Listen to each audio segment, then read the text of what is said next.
Thank you, Tom. And thanks for having me here. You know, a lot of people won't. It was difficult for me to imagine until a few weeks ago that there were chief executives in this country with less regard for the Constitution and the way that policy is supposed to be adopted than those we have in Washington. But New York has proven once again that it can top Washington in terms of the high-handedness of the people that hold some of its public offices. I'm here today to join you in protesting the fact that your governor is willing to sacrifice the Constitution, your rights as citizens, and the prerogatives of his legislature on the altar of his own ambition and on the ego of Michael Bloomberg of New York City, because that's what this is all about. A couple of weeks ago, I was meeting with a Democratic governor in the West because a lot of these states are considering different kinds of restrictive gun legislation. And I said, Governor, before we start the meeting, I have to tell you that on my way up here, a number of reporters asked me why I was meeting with you. And he said, what did you tell them? I said, I told him I'm meeting with you because you're not Andrew Cuomo. And that you should take that as a compliment. He looked at me and said, believe me, I do. There are a lot of people in this country who remember Andrew Cuomo. He's like a bad penny who keeps turning up. Remember the fights of the 1990s. Remember the Dianne Feinstein so-called assault weapons ban. What did that all center around?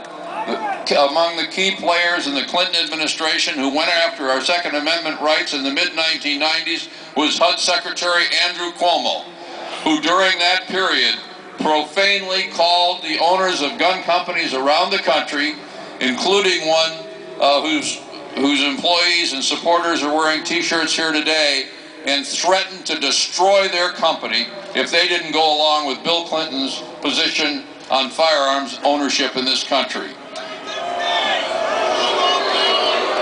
We fought them off in the 90s, we'll fight them off now. We've lost battles before, we'll not lose this war. I'm here today because of you and because of the rights that you have under the Constitution of this country, and because of the courage and the willingness you've shown to stand up for those rights. I'll tell you something, this is a country that was not founded by the politically obsessed.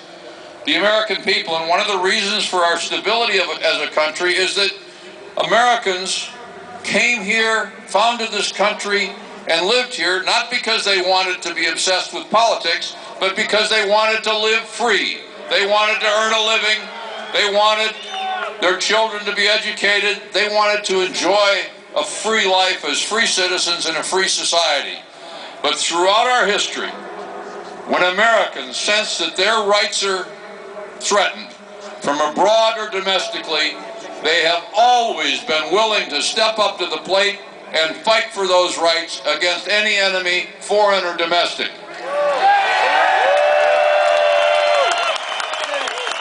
That's why you're here today, and that's why I'm here with you. You know, down in Washington, they say, well, the NRA is simply a special interest. My answer is, yes, we are. We represent the American people. We fight for the Constitution. We fight for the Bill of Rights. We fight for the rights of free people everywhere. And for those of us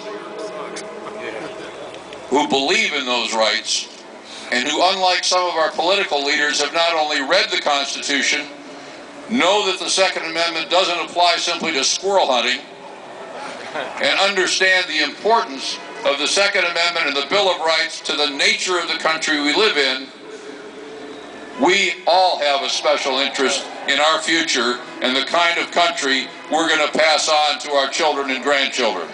That's why we're here, that's why I'm here, and that's why you're here.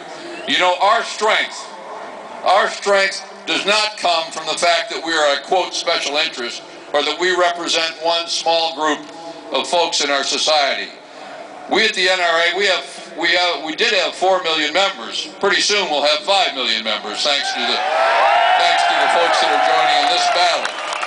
Our strength comes from the fact that the members of the NRA and the broader community of Second Amendment believers in this country is not simply made up of Republicans or conservatives or Democrats or liberals or factory owners. It's made up of all Americans, farmers, union workers, and all of the rest, police officers and veterans.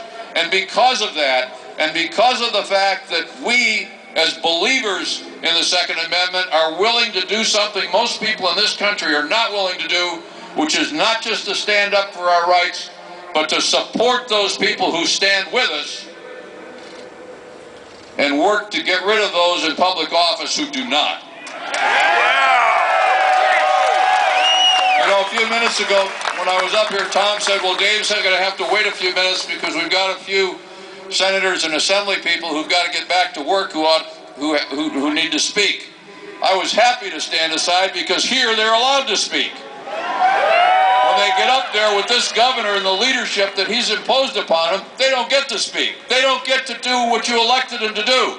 And we need to change that. We need to change it here and we need to change it elsewhere.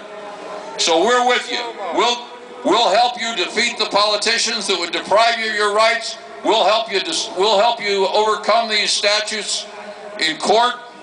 We'll do whatever is necessary to make certain that the Second Amendment rights that we have had passed down to us are going to be passed down to future generations. I don't want to spend a whole lot of time talking, but I want to close with a little bit of a story.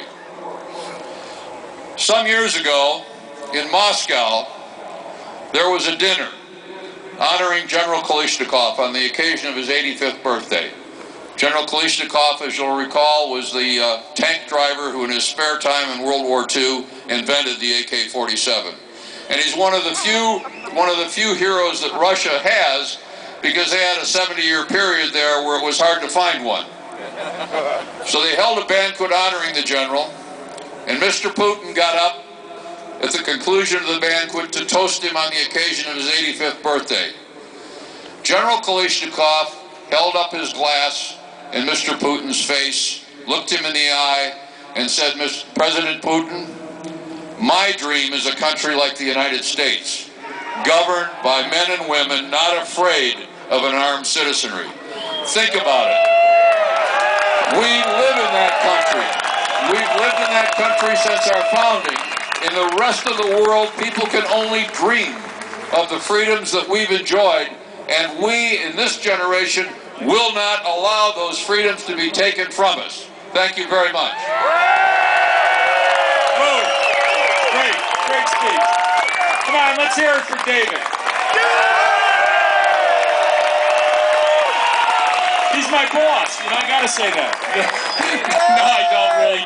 David is truly one of the good guys, and I'm so glad that he was here to talk to you because we want everybody to see how important the Second Amendment is to the people of New York State.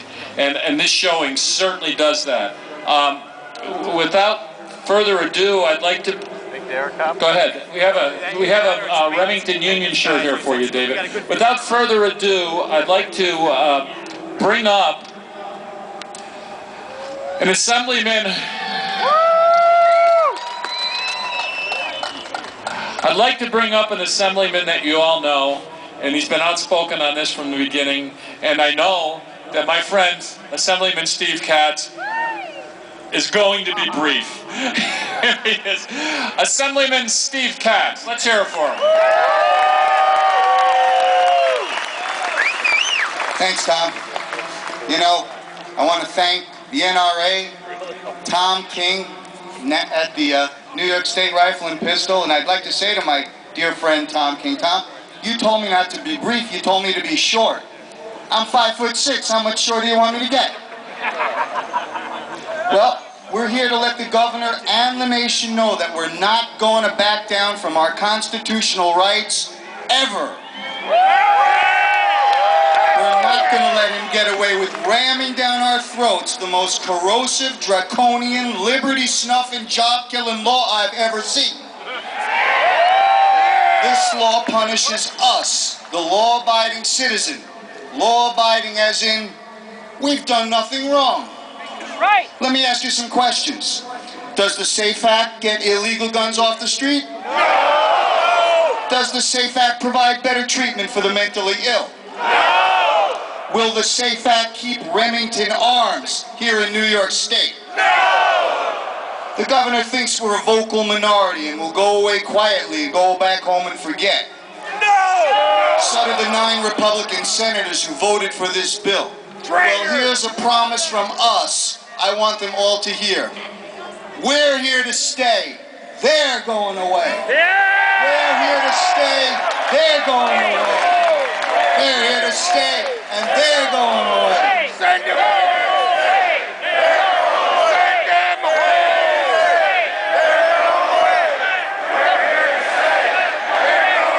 This law was so rushed and ill-conceived it makes criminals of our police and felons of our law-abiding citizens. Law-abiding as in, we've done nothing wrong. Intolerable! This bill does nothing to remove illegal guns from criminals, and that's the real problem.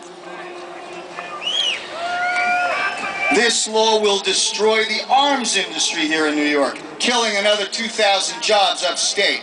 Well, let me tell you something. You guys from Remington, we're here to make sure that you keep your jobs here in New York.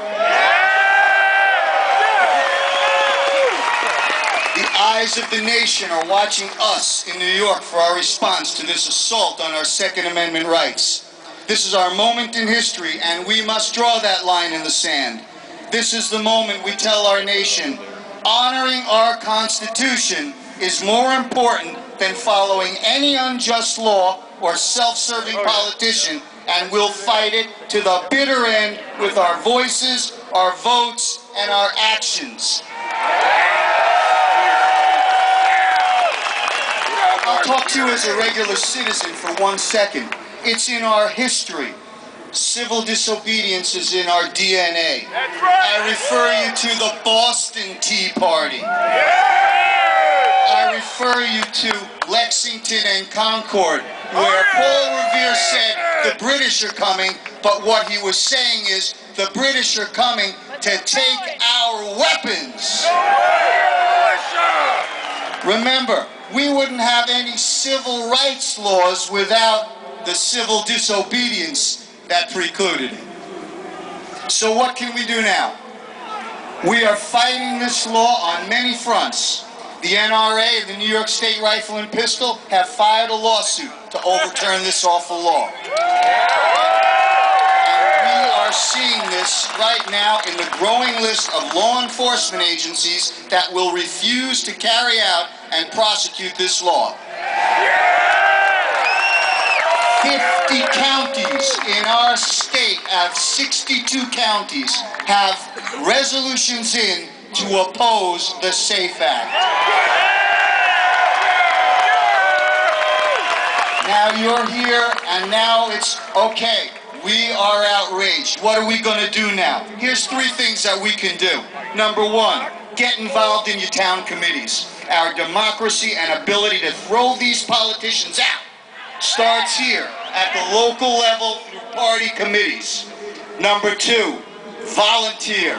Do everything you can to help our candidates who support our cause. And number 3, vote. And bring with you 5 Friends of Liberty with you. At the end of the day, it's all about getting the vote, getting out to vote. Just ask Mitt Romney. Governor Cuomo's law reminds us why Thomas Jefferson stated, and I quote, "The strongest reason for people to retain the right to keep and bear arms is as a last resort to protect themselves against tyranny in their own government." This law is intolerable, obnoxious, and yes, tyrannical. I come to Albany proudly and voluntarily as a citizen legislator. I'm a veterinarian of 25 years by trade. I leave my wife and 3 young daughters home alone for days at a time to represent my constituents up here, far from home. This law will turn me into a criminal as well, because you can bet that before I leave home to do the people's work, there will be more than 7 rounds in the magazine. God bless you all. God bless New York State, and God bless America.